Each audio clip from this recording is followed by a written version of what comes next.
Talk about some of this and more. The great Kellyanne Conway, former counselor to President Trump and president of KA Consulting.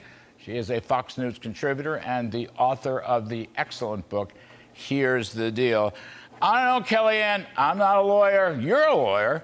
Actually, you've testified in front of this New York grand jury. I just think it's a bologna sandwich. It's not a ham sandwich. It's a bologna sandwich.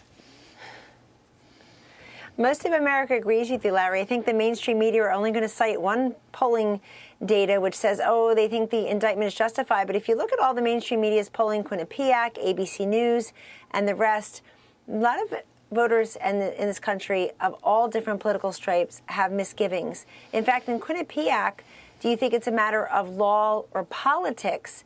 7 out of 10 independents who will decide who the next president of the United States is, Larry, they say this is more politics than law. Even 29% of Democrats agreed with that. Look, I'm not sure it matters to Alvin Bragg and the DA's office if they ever convict Donald Trump, if this ever goes anywhere further. I think it was enough for them to say, we went first. We indicted Donald Trump. We finally got him.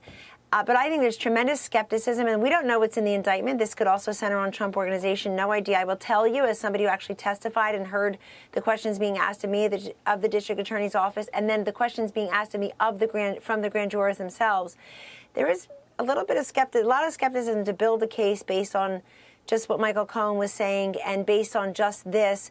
Also, I will tell you, as campaign manager in 2016, this did not cross my desk. The idea that we're going to start paying porn people after so many women came out after Access Hollywood and just start paying porn people who are under NDAs with money that we could have used for ads and to connect with voters.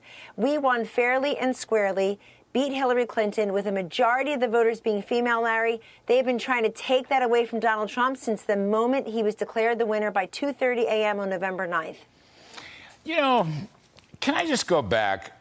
This is a little unfair because it's my view, but I just find it quite a coincidence. All right, maybe it isn't. But a couple days after Bragg pulls his surprise, OPEC Plus. Now, what's OPEC Plus? OPEC Plus is Saudi Arabia, the smaller Gulf states, but it's also Russia, okay? They make this surprise announcement last night out of the blue. No one expected this. In some sense, just like when Bragg made his surprise announcement out of the blue that he was actually going to indict Trump.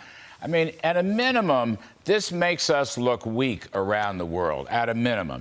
And therefore, I'm not surprised that OPEC Plus and who knows who else is trying to cash in on that weakness, trying to take advantage of that weakness. I know Alvin Bragg and them don't think in those terms. Maybe they should. But Joe Biden doesn't think in those terms. The progressive left, all they want to do is smash Trump. All they want to do is smash our economy and keep the inflation rate high. I mean, it's bizarre to me.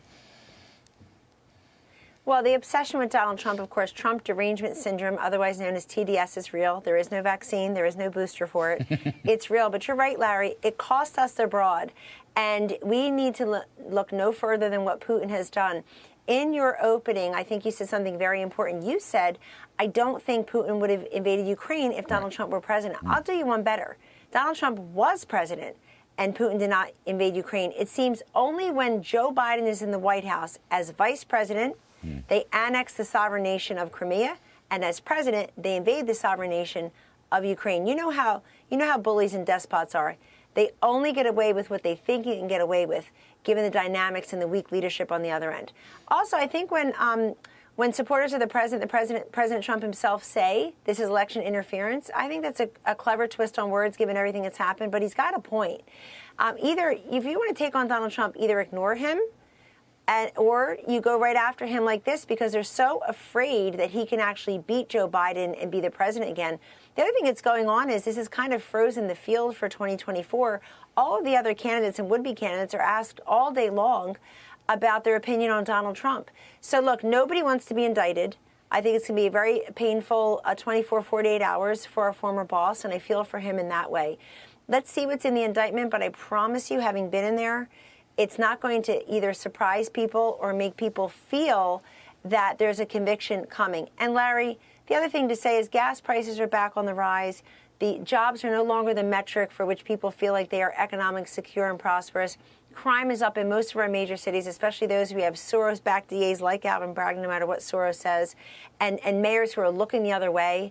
at blighted storefronts, at small business failures, and particularly at a rise in crime.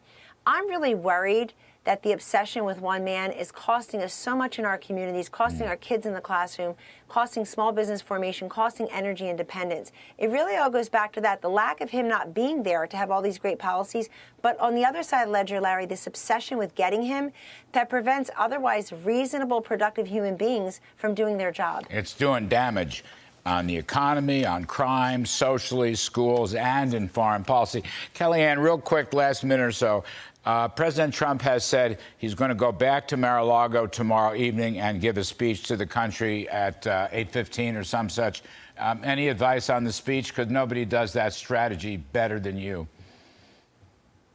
I appreciate it. I think the president needs to start channeling the people's grievances and not his own, even though he's got a lot to be upset about this next day or so, and remind people what he did as president, transport them back to a time when they felt more economically prosperous, and ironically, when things were less chaotic and in crisis mode, when crime was down, when prices were down, when Putin was not in Ukraine, when 4.5 million people had not walked across the southern border, when we were energy independent. If he can remind people what their lives were like when he was in charge, they can strip away a lot of this other stuff. But look, that's Donald Trump in full. That's the fighter who refuses to back down, go back and basically convey to the American people, if they do this to me, then they can do this to you and your families. He has said a part of that, and I think he needs to just take on Biden. I think Biden's been mysteriously quiet about the Trump indictment. You know, the polls show that more Americans, when asked separately, Larry, believe that Hunter Biden did something illegal than did Donald Trump. These are very fraught times, and I think if the president cannot just make that talk about him and what happens tomorrow in New York, but broaden the conversation into why he wants to be president again, that's the winning formula. I love that, Kellyanne. My riff and column Friday night was in part on that whole, his achievements. He can do it again. He can add to them again. Alvin Bragg and his bologna sandwich, just get out of the way and stop this, because the country would be helped. Anyway, Kellyanne Conway, terrific stuff. Thank you ever so much.